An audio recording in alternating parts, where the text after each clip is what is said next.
Ay,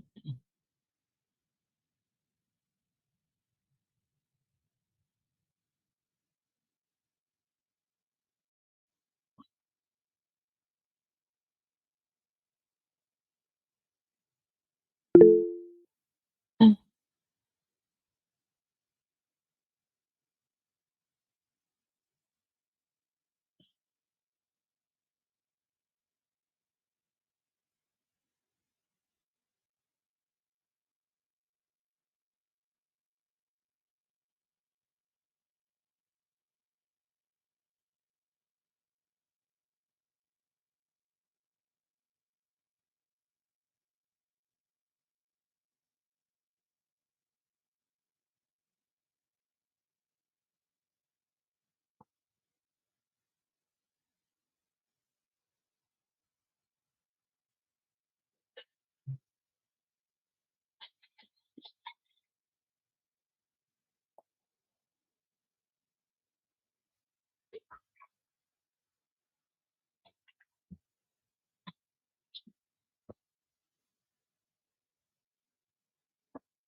Buenos días, profe.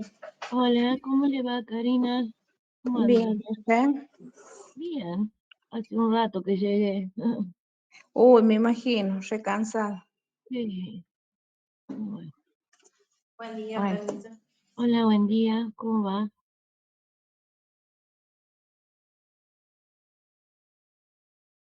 Y dice que se viene más frío ahora, no sé, no sé, por allá. Sí, profe, acá está bastante fresquito. Anoche hubo hace un chaparroncito, pero está bastante fresco todavía. ¿Y Y ahí sí, cómo está? igual, está fresco, acá no cayó el chaparrón para nada, pero anuncian frío. Ah, bien, bien. Mm, pero está un poco nublado también. Sí, acá también, así, nubladito está. Y sí, y bueno, estamos en temporada de invierno. ¿Qué vamos a hacer? Y sí, nosotros acá tuvimos unos días bien fresquitos, porque nosotros somos más de calor, pero bueno, está re Ah, lindo, por lo menos. está bien.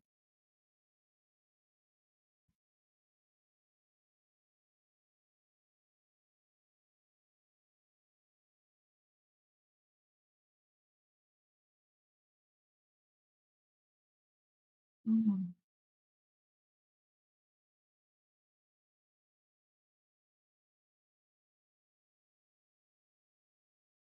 A mí me escuchan bien, ¿no es cierto?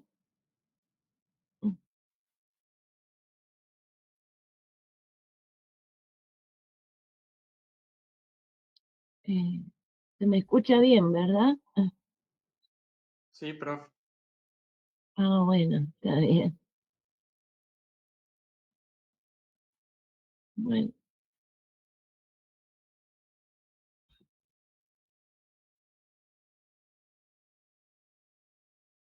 bueno, vamos a retomar entonces un poco la clase de ayer que habíamos visto a lo que se refiere el derecho de la navegación. Nuestro caso incluye la navegación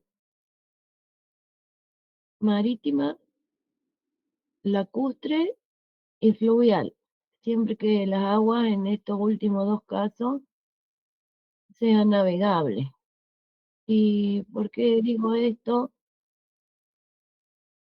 Porque en otros sistemas jurídicos ha estado contemplado solamente el marítimo y a los ríos se aplicaban otras normativas jurídicas, como fue durante mucho tiempo el caso de Francia. Pero después hay una modificación y en la actualidad queda como en todo el resto de los estados, que cuando se hable de derecho marítimo o derecho de la navegación por agua, va a incluir la navegación de los ríos y lagos navegables y del mar. Bueno, el modelo que sigue nuestro derecho argentino,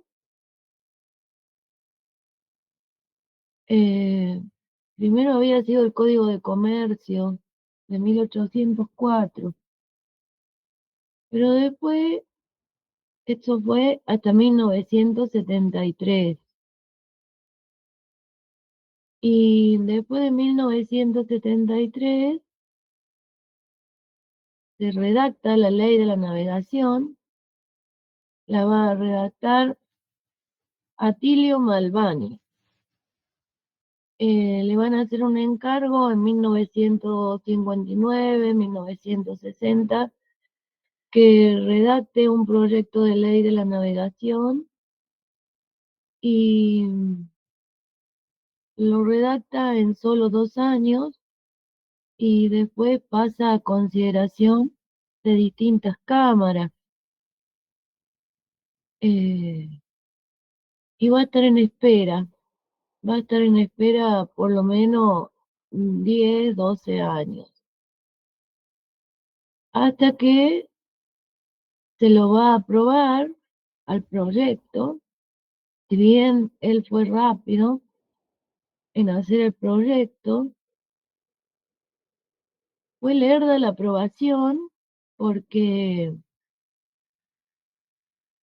distintas comisiones revisoras lo estudiaban, no se pronunciaban, hasta que la última sí se pronuncia en 1972 y entra en vigencia en 1973, lo que nosotros conocemos como la Ley 20.094. Eran gobiernos de facto, donde se trabajaban en comisiones reducidas y bueno, se lo aprueba al, al proyecto. Ahora bien, este proyecto de ley de la navegación tiene antecedente, o sea, ¿en qué se basó? Y tomó de modelo al Código de la Navegación de Italia, de 1942. Y también Attilio Malvani toma de modelo los contratos, esto es importante, los contratos de locación, de fletamento, del derecho anglosajón. Entonces, nuestra ley de la navegación siguió un poco al derecho francés en esta última parte, y a su vez el derecho francés había tomado algo del derecho romano también en esta materia, ¿no?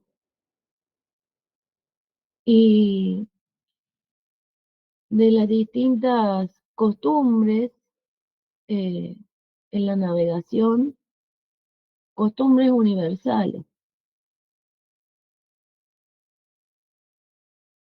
Y lo curioso es que en este caso, en nuestra ley de la navegación, va a tener antecedentes del derecho francés, de los usos y costumbres eh, europeas, pero también en esta parte el derecho anglosajón.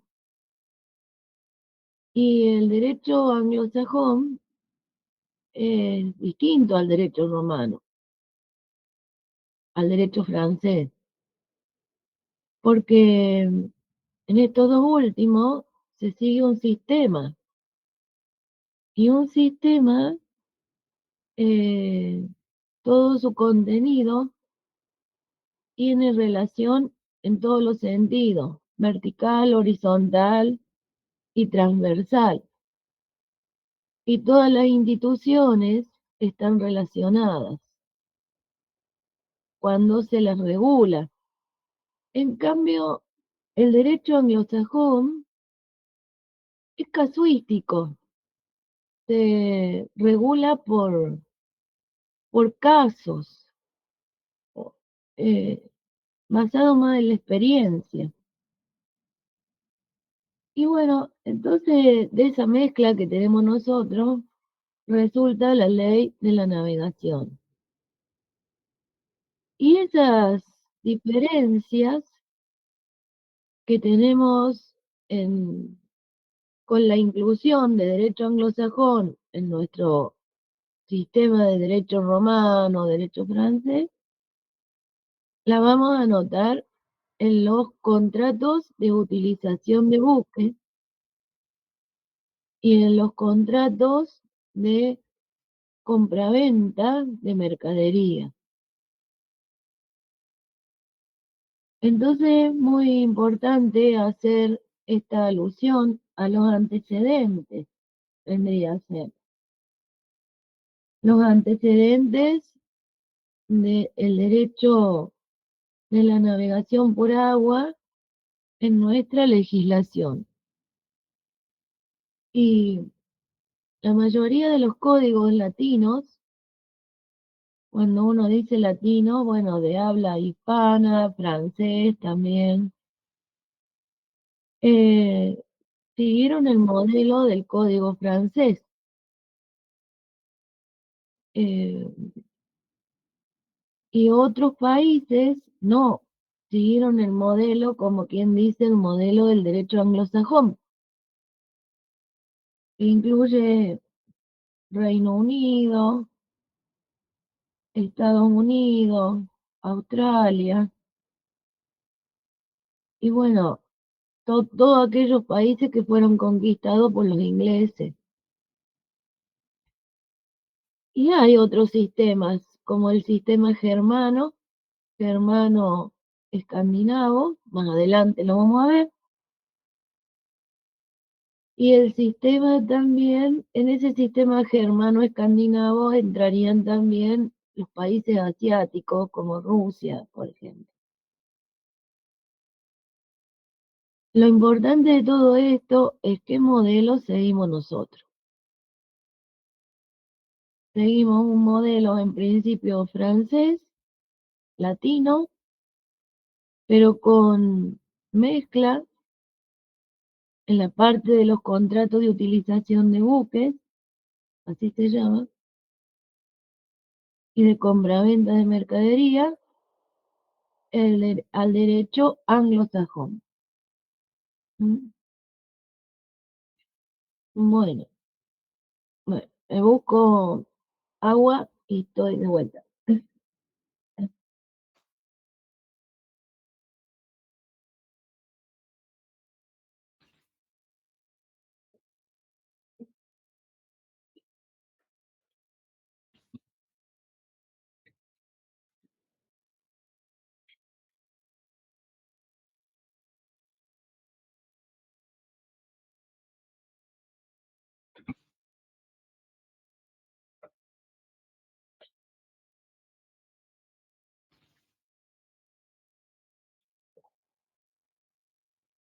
Bueno, me gustaría saber si esa parte se entendió para seguir.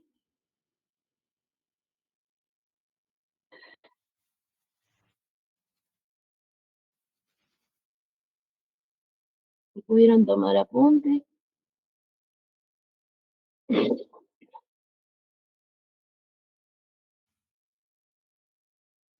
Sí, profe. Bueno, claro. El modelo, Brian, el modelo sigue al derecho francés, al derecho latino, pero también tiene parte de derecho anglosajón. El derecho anglosajón lo vamos a ver en los contratos que se llaman de utilización de buque y en los contratos de compraventa de mercadería y transporte de mercadería, transporte de mercadería por agua. ¿Y en qué lo vamos a ver? Y en el sistema de limitación de responsabilidad, por ejemplo. Se aparta del derecho francés, se aparta del derecho romano. Y comienza el tema de la limitación de la responsabilidad. Esa es los antecedentes.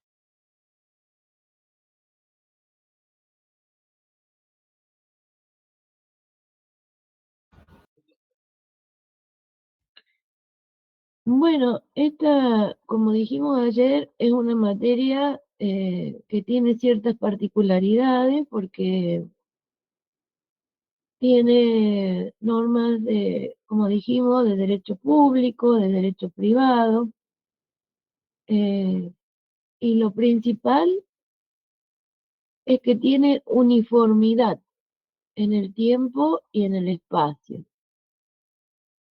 Eso es muy importante, porque es lo mismo, digamos, el derecho marítimo en nuestro país, eh, el que se regula en Rusia, en Hong Kong, en los países del Mediterráneo, tienen las mismas normas. No es un derecho continental, un derecho particular de cada estado, sino que es, como se dice, un derecho uniforme en el tiempo y en el espacio. Y a esto se le agrega también el carácter consuetudinario.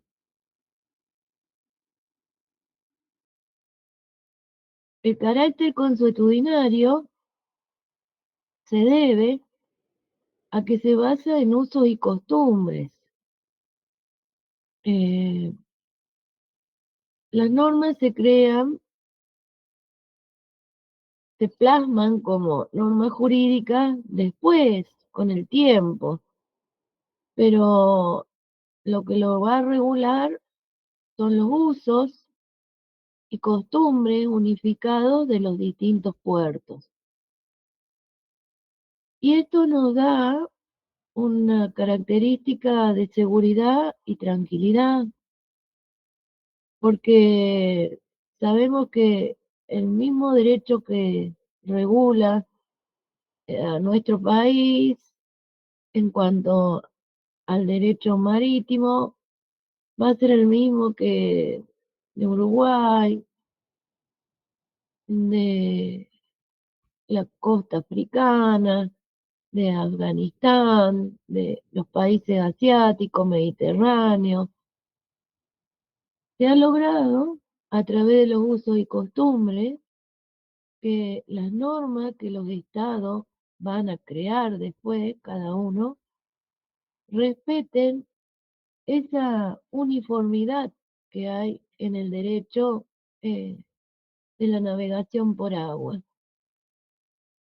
Entonces, lo vuelve, como quien dice, más seguro. Nosotros conocemos acá el derecho en sí, eh, los tratados que se van a ir firmando, eh, o los convenios que dan los organismos internacionales, y van a ser lo mismo para cualquier país.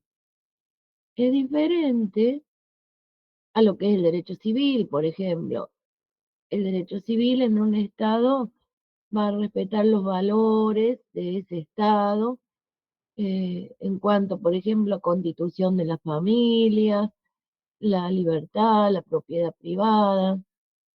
Entonces vamos a ver que hay derechos civiles que son distintos, por ejemplo, sería distinto el nuestro con el de Afganistán, por ejemplo, sería distinto con el de Corea, por ejemplo. En algunas cosas también es distinto con los países musulmanes. Eso acá no sucede.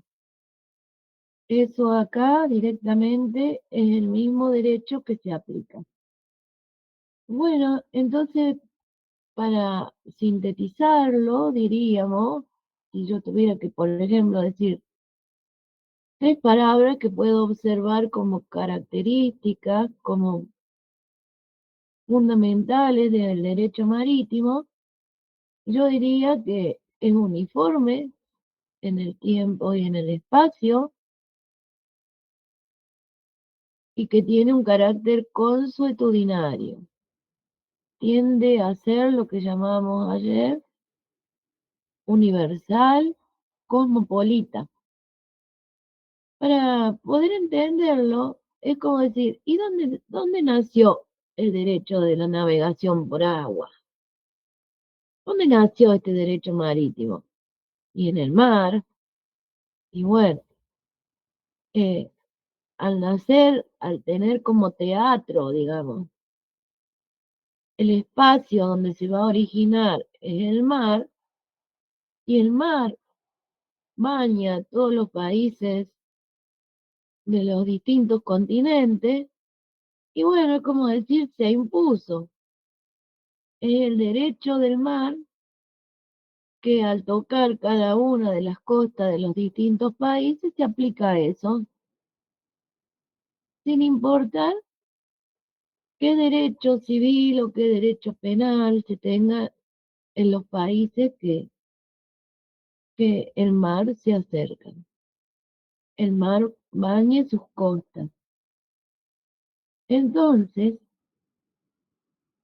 una vez que tenemos eso y se ha entendido, si no lo han entendido, levanten la manito, lo explico de otra manera.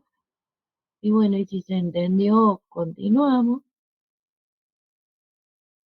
Lo que hay que hacer es un análisis completo de las instituciones que tiene el derecho de la navegación por agua.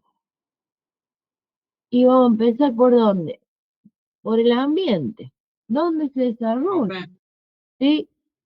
en las características dijo las tres características importantes: uniforme, universal o cosmopolita, y el tercero.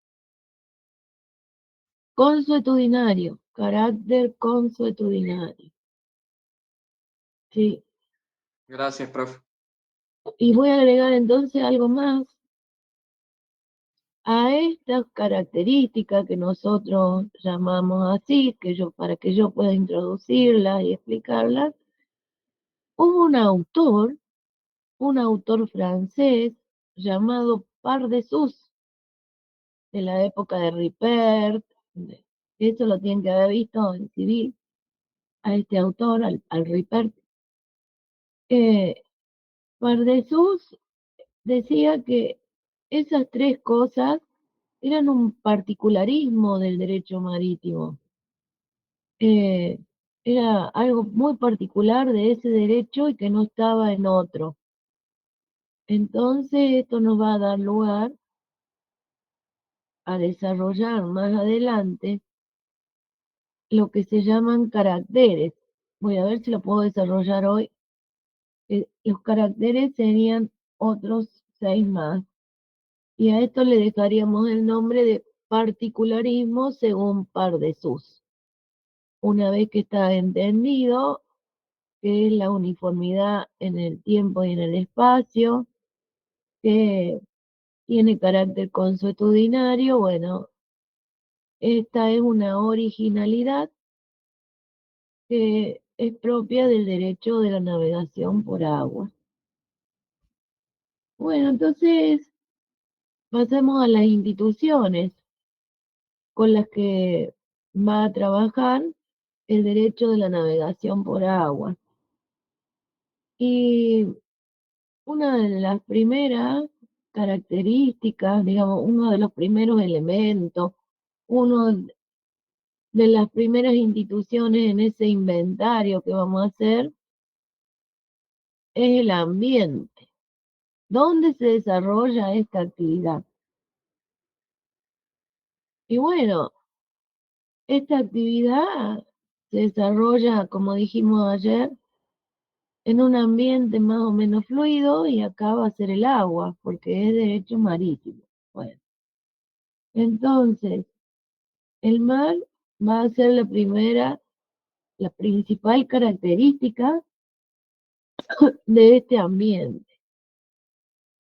Y este ambiente tiene riesgos que le son propios. Las tormentas, las olas, eh, los espacios en que son peligrosos para la navegación, eh, por razones no solo climáticas, sino también físicas, como es el Triángulo de las Bermudas, por ejemplo. Entonces, es un ambiente en el que se está en constante peligro, porque no está en la tierra, está alejado de la tierra y toda esa incertidumbre que se vive en el ambiente marítimo no es la que tenemos en tierra.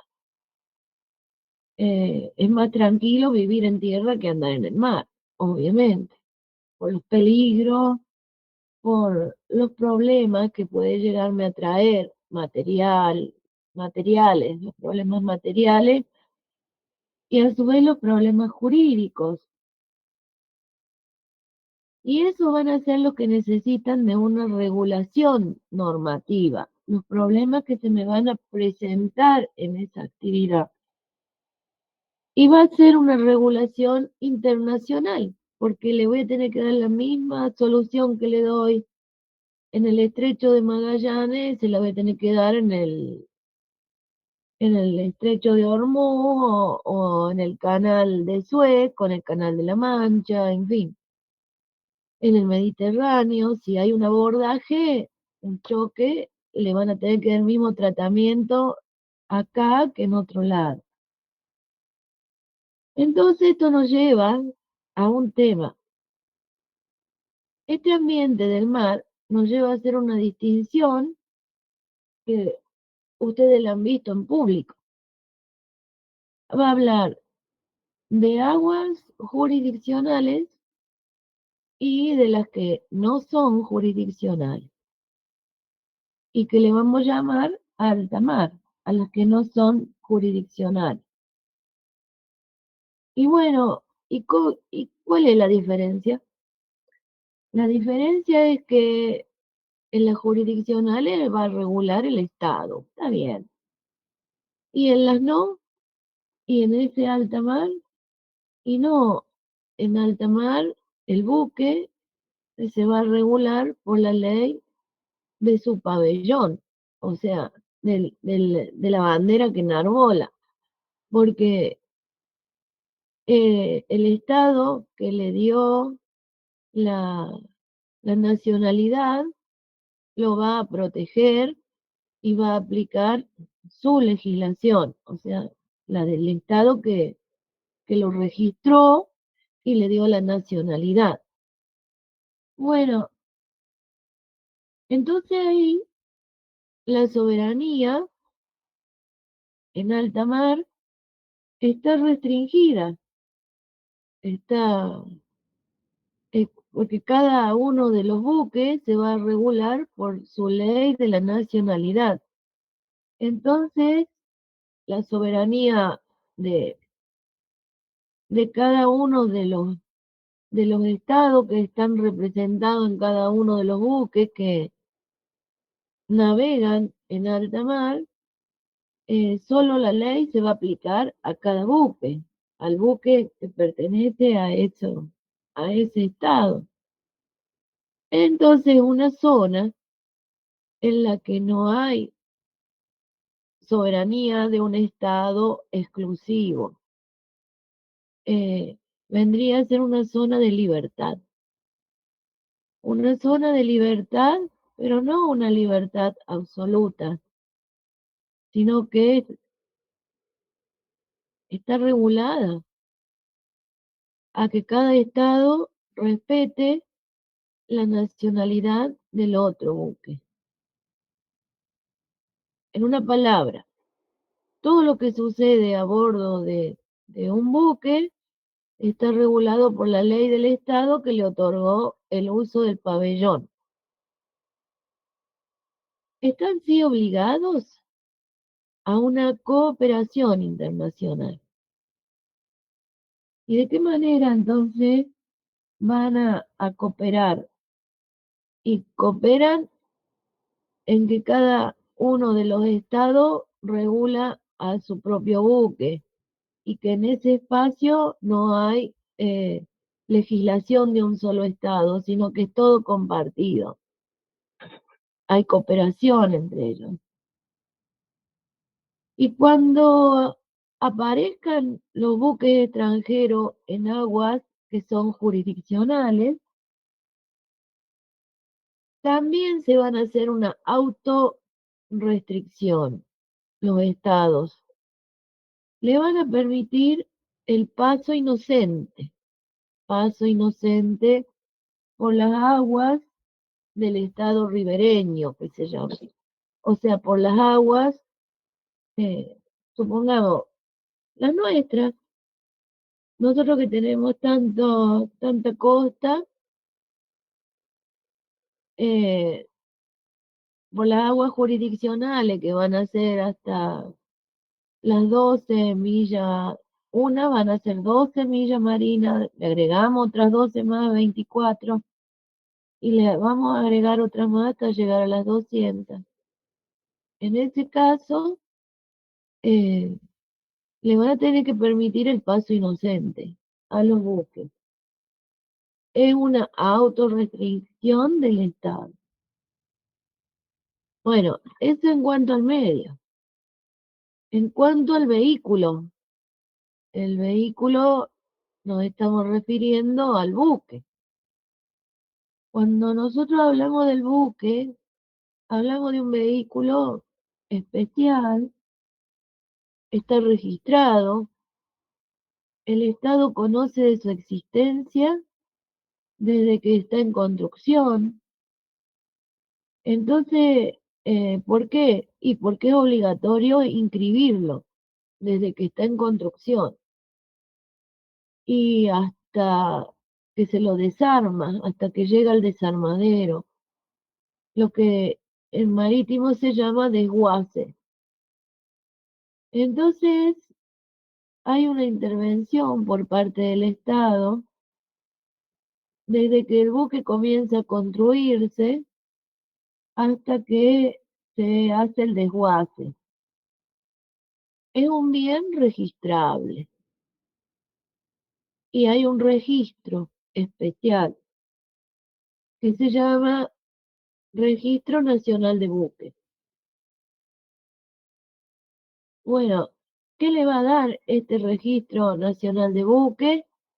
Le va a otorgar la nacionalidad, le va a otorgar el derecho aplicable a bordo del mismo, lo va a individualizar con un número de matrícula y se le va a aplicar un régimen especial de propiedad, de privilegios, diferente al de las cosas comunes.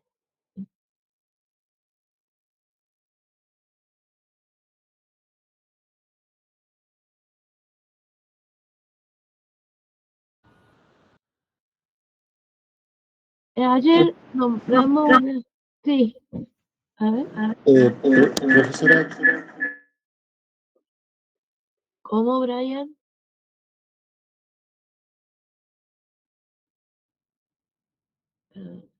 ¿Preguntaste algo, Brian?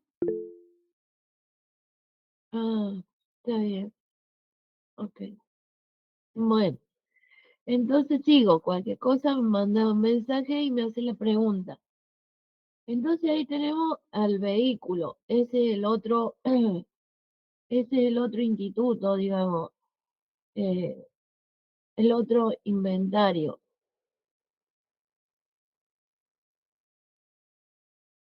No, los caracteres del registro. El Registro Nacional de Buque vendría a ser como un registro de la propiedad. Es un registro especial, eh, te va a otorgar una matrícula al buque y le va a otorgar la nacionalidad y la va a tener que mostrar a través del uso de la bandera el buque. Entonces, eh, le va a dar un régimen también especial de propiedad, de privilegios, de embargos, en esa parte muy importante. Después tenemos lo que ayer nombramos, la hipoteca naval. Bueno, con respecto a la hipoteca naval, nosotros hasta acá veníamos con una estructura de estudio que sabíamos que solo los bienes inmuebles tenían una hipoteca, eh, porque la hipoteca era aplicable en derechos reales a los bienes inmuebles. Y resulta que acá me sale con que hay hipoteca naval. ¿Cómo es la cosa? Y el buque en sí eh, se discutió acerca de su origen, si se lo iba a considerar una cosa mueble o una cosa inmueble. Bueno, eh, los que se inclinaron por el inmueble, y es como decir que es un inmueble, como quien dice, por accesión, porque estaría adherido al agua. Y si lo saco del agua, pierde la finalidad, no me sirve para nada. Entonces, dice, ¿cómo puede ser que al buque se le dé un tratamiento de inmueble? Porque dice que se puede, se puede hipotecar desde el primer momento, desde el momento que está en construcción. Se lo hipoteca generalmente cuando una compañía le encarga al astillero vendría a ser el constructor, le va a encargar al astillero que le construya un buque y bueno, y que se lo va pagando en cuotas, pero mientras tanto el que está poniendo la plata es el constructor. Y bueno, ¿cómo se asegura de los pagos? Porque son muchas cantidades de dinero en dólares o en la moneda que sea, pero es una cantidad muy grande. Entonces lo mantiene hipotecado.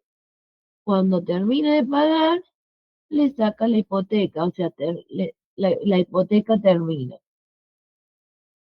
Entonces vemos que se van a poder ejercer las acciones rey persecutorias, que son propias de los bienes inmuebles,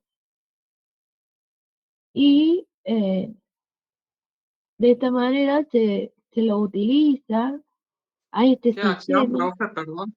las rey persecutorias, las de que continúan las acciones aun cuando la cosa pase a manos de otro. En derechos reales se ve eso. ¿No vieron? Sí, ¿han escuchado lo de las acciones rey persecutorias? Oh, No, doctora. bueno, bueno, son las acciones que se continúan aun cuando el bien inmueble pase a otras manos y bueno, el que tiene mejor derecho puede seguir reclamando y no pierde el derecho a los reclamos. En latín significa que se persigue a la cosa, es un derecho que persigue, me da facultad para perseguir y seguir reclamando por la cosa. Esto en cuanto a la hipoteca naval. Después tenemos otro que son los derechos privilegiados. Otra de las instituciones son los derechos privilegiados. ¿Y cuáles son los derechos privilegiados? Aquellos que son de mejor calidad, por decir así, que los derechos comunes, los derechos de los acreedores comunes.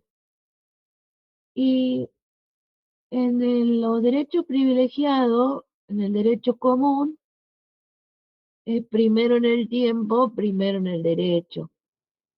Bueno, ese principio de primero en el tiempo, primero en el derecho, acá se ve dado vuelta. Y por una razón que ya voy a explicar, acá es último en el tiempo, primero en el derecho. ¿Qué significa? Significa que la última persona que ayudó a la embarcación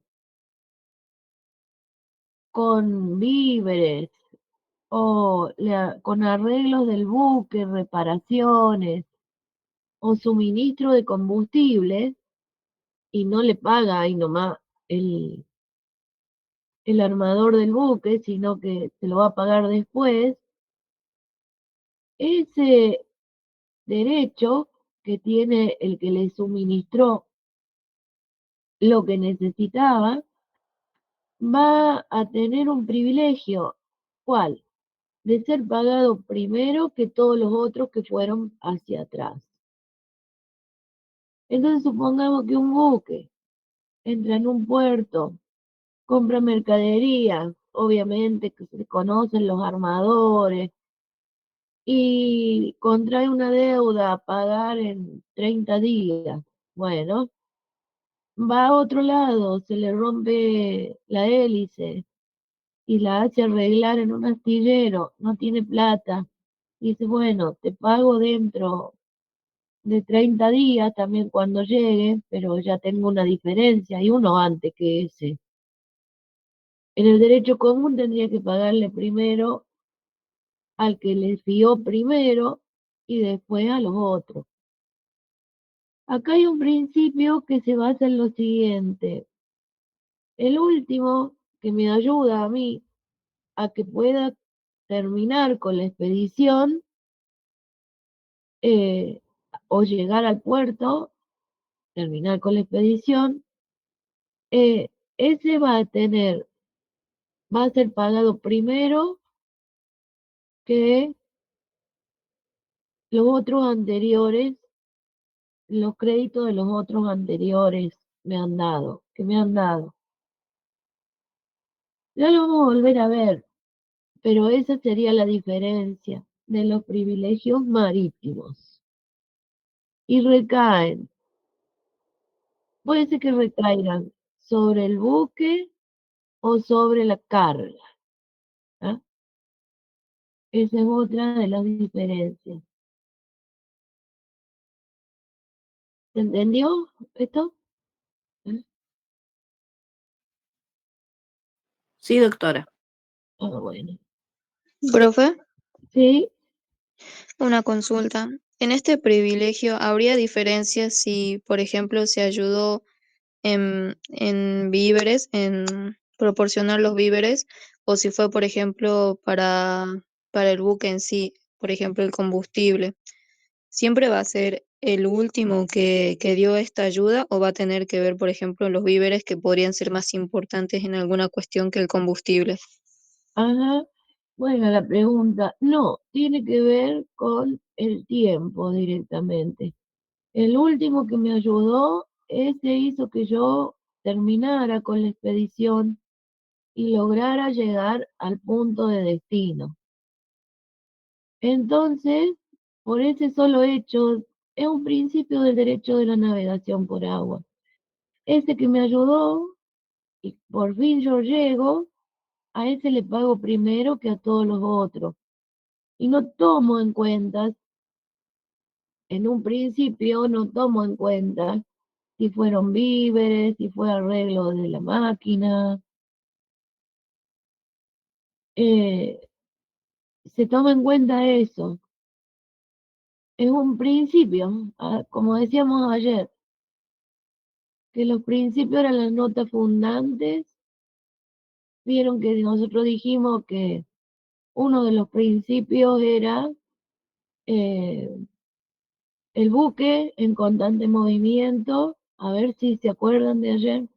Buque en constante movimiento, que se debe cumplir con la expedición. El objeto era cumplir con la expedición. Y el otro principio, ¿cuál era? Vamos, ahora les toca a ustedes. ¿Me ayudan? Porque me acuerdo. Búsquenlo, búsquenlo, repásenlo ya. Y A la después prim- decía uno de que la responsabilidad de los armadores y los propietarios es limitada. Que eso Ah, usted esta. dijo de que ese es el principio, pero ya Ajá. dentro, o sea, a medida que vamos avanzando las bolillas puede cambiar, pero ese sería como el principio general, digamos. Ay, sí, pero ese no va a cambiar, ¿eh? O sea, esos principios se mantienen. Ay, guarda, que... A ver, los principios que di ayer se mantienen, ¿eh? Se discuten, pero se mantienen. A ver, ¿lo entendieron todos así o voy a tener que arreglar lo de ayer? Si no, a ver, contéstenme porque si no voy a tener que... Claro, o sea, de que ese principio es como el principio efector, pero hay Sí, doctrinas que dicen lo contrario, o sea, como que discuten esa sí, limitación de la responsabilidad del principio. está bien, está bien. Sí, sí, sí. Eh, Está bien, está bien. Pero se sigue manteniendo. Por más que todos andemos discutiendo, se sigue manteniendo. Bueno, entonces después tenemos el armador. Eh, el armador es quien utiliza el buque conforme a su destino. Ayer ¿Este dijimos que sería otro instituto, profe? o- otra institución sería esta. Sí, es otra de las instituciones.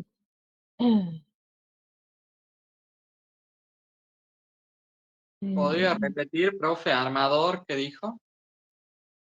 el armador, en este caso, es quien utiliza eh, el buque conforme a su destino.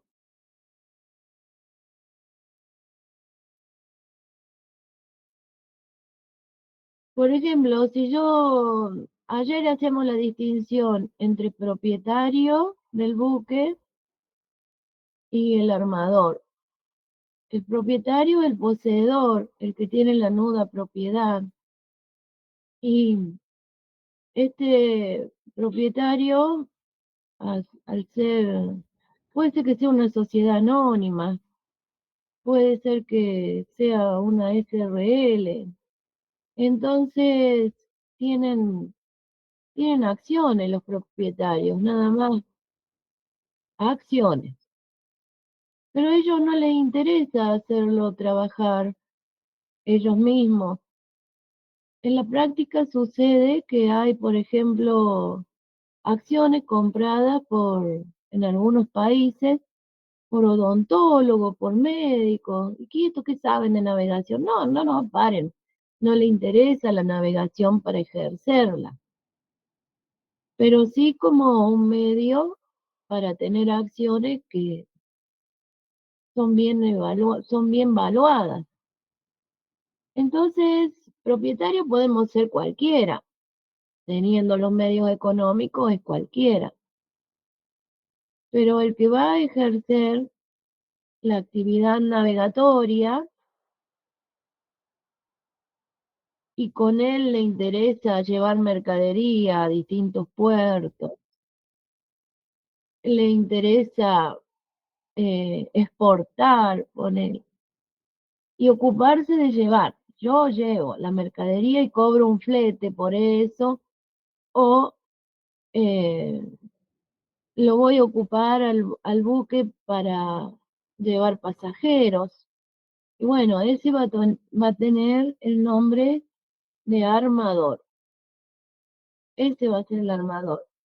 Es quien lo utiliza conforme a su destino, obviamente a través de un contrato de alquiler, de una locación, y lo va a explotar por cuenta propia. Eh, Tiene fundamento en el 170 de la Ley de la Navegación. Eh, para que se entienda rápido y claro, el propietario tiene la nuda propiedad. El armador es el locatario, por ejemplo, podría ser, quien se lo alquila y lo hace trabajar bajo su responsabilidad. Otra de las instituciones es el capitán. ¿Se entendió el armador, no? Ay, contéstenme. Está muy claro. Bueno. El otro es el capitán. El capitán es una figura compleja porque tiene características de derecho público y de derecho privado. En primer lugar, es el jefe de la embarcación. Va a ser elegido el capitán por el armador del buque. Entonces va a ser un representante legal del armador. Lo va a unir al armador y al capitán un contrato que se llama de ajuste. Y también va a estar unido el capitán a la ley del Estado a que pertenece ese buque. Entonces, para mantener el orden jurídico a bordo del buque, va a tener que aplicar la ley del Estado que le concedió el uso de la bandera al buque. Y también va a ser un locador de servicios. Entonces, porque va a prestar un servicio, ya sea de transporte, de lo que sea. Entonces vemos que lo van a regular distintos derechos. Cuando actúa como representante del Estado, aplicando la ley a bordo del buque, aplica la ley del Estado que tiene la bandera del buque, es derecho público, porque ayer dijimos que el capitán podía recibir actas, labrar actas de nacimiento, de defunción. Entonces está cumpliendo con la ley del Estado. Es un funcionario, como quien dice, del Estado, en esa actuación. Y por el otro lado, va a estar regulado por el derecho privado en su relación contractual con el armador.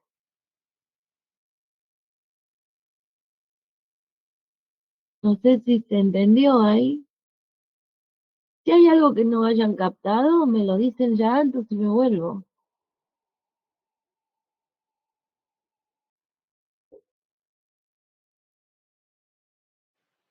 No, todo muy claro, profe.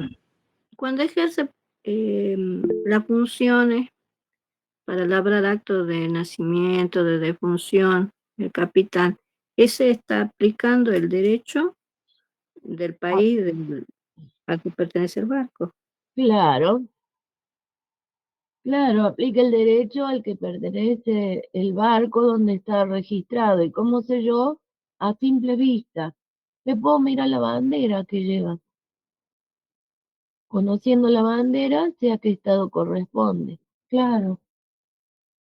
Y en cuanto a su relación con el armador, y ahí es una cuestión de derecho privado. Entonces, es normal decir que el capitán es una figura compleja que tiene derechos y obligaciones de derecho público y de derecho privado. Y bueno, otra de las instituciones es el contrato de ajuste. El contrato de ajuste es el que liga a la tripulación con el armador y también tiene elementos de derecho público y de derecho privado, porque es un contrato laboral, sí, es un contrato especial, sí, pero tiene que aplicar las normas del Estado al que representa el buque y además las normas de derecho internacional privado. Y esta tripulación es llamada también gente de mar. La gente de mar tiene una relación muy especial con el buque, con su trabajo que hace. Porque a bordo del buque no solo trabaja, sino que también duerme y hasta si le toca los días francos y lo va a pasar a bordo del buque. Estos buques que se utilizan para transportar contenedores, mercaderías y que andan por todo el mundo. Y bueno, llevan semanas de navegación a bordo del buque. Y no se trabaja las 24 horas del día. Trabajan una cantidad de horas y van rotando. Pero resulta que las horas de descanso la tienen que pasar a bordo del buque. Entonces, es un trabajo muy especial. Se diferencia de cualquier otro trabajo en el cual yo voy, marco la tarjeta o la huella digital cuando entro y cuando salgo otra vez la huella digital y yo ya me voy a mi casa o donde yo quiero, pero me desentiendo de lo que pasa en el trabajo. Acá no, acá continúan en el lugar. Y si pasase algo, un incendio o alguien, o algún accidente, todos están obligados a colaborar. Y vos te vas a decir, pero ¿por qué? Si el otro está de franco. Porque es una cuestión de vida o muerte, en el sentido que si algo falla y puede irse toda la embarcación a pique, o sea, se hunde, se desaparecen las personas. Entonces es un trabajo distinto del cual yo puedo estar trabajando en una fábrica. Y bueno, si ocurre un incendio, ¿a quién llamamos? A los bomberos, que se la arreglen los bomberos y los que estaban trabajando en el lugar. Y los otros, bueno, los otros no, se quedan en su casa. No es obligatorio ir. Peor todavía. A lo mejor si van, entorpecen las acciones. Y bueno, eh, esa sería una de las instituciones más importantes. Me faltan unas 4 más, pero la veremos en la próxima clase. Y a través del grupo voy a poner el Classroom, el código y Y en principio sí, la clase se va a dar, a no ser que, bueno, que haya alguna disposición o que estén todos de acuerdo en parar para ese día. Bueno, no sé si quedó clara las cosas o hay alguna duda. ¿Qué me dicen? Está claro, doctora. Bueno, ¿y lo demás? Se entendió Sí, todo, profe, profe. muy claro. Ah, bueno, pueden tomar nota, así, ¿no? Sí. Sí, sí, vamos tomando nota. Bueno, y bueno, entonces eh, llegamos hasta acá hoy. Y próxima semana más contenido. ¿Está? Bueno, profe, que tenga Bueno, Bueno, buenas profe, tardes. que tenga bueno, buen fin de. bueno, muchas gracias. Que anden Chao, muy hasta bien luego. y que descansen. No,